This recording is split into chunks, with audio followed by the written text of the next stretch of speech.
AP బీజేపీలో కీలక క్షత్రియ సామాజిక వర్గం నుంచి పలువురు నాయకులు విజయం దక్కించుకున్నారు.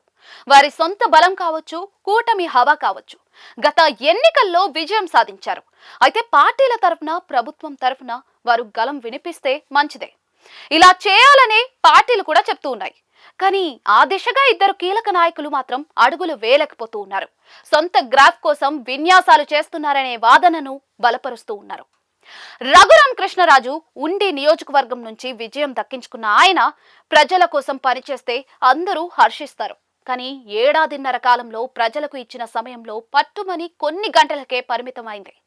ఇప్పటికీ ఆయన వ్యక్తిగత ఇమేజ్ ను, గ్రాఫ్ ను పెంచుకునేందుకు ప్రయత్నాలు చేస్తూ ఉన్నారు.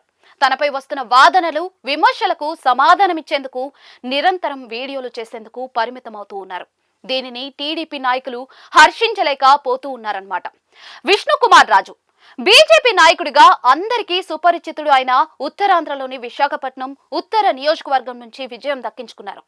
కానీ ఈయనకు మంత్రి పదవిపై ఆలోచన ఉంది. అది నెరవేరడం లేదు. పోనీ రాష్ట్ర బీజేపీ పగ్గాలైనా దక్కుతాయని అనుకున్నారు. అవి కూడా దక్కలేదు. దీంతో సొంత పార్టీలోనే ఎగస్ పార్టీగా వ్యవహరిస్తూ ఉన్నారు. ప్రభుత్వ నిర్ణయాలపై తనదైన విమర్శలు చేస్తూ ఉన్నారు. తద్వారా తన గ్రాఫ్ ను పెంచుకునే ప్రయత్నంలో ఉన్నారు. ఈ ఇద్దరు నాయకుల వ్యవహార శైలిపైన అటు టీడీపీ, ఇటు బీజేపీలు దృష్టి పెట్టాయి. పైకి వారిద్దరిని ఏమీ అనకపోయినా కూడా మంత్లీ రివ్యూల్లో మాత్రం ఇద్దరు రాజుల వ్యవహారాన్ని చర్చిస్తూ ఉన్నాయి. పార్టీ తరఫున, ప్రభుత్వం తరఫున వాయిస్ వినిపిస్తే అందరికీ మంచిదని నర్మ గర్భంగా సీఎం చంద్రబాబు ఈ ఇద్దరు రాజులను ఉద్దేశించి వ్యాఖ్యానించారు. అయినా వారిలో మార్పు మాత్రం రావడం లేదు. దీంతో ఇద్దరి వ్యవహారంపై కీలక నిర్ణయం తీసుకునే అవకాశం ఉందని తెలుస్తోంది.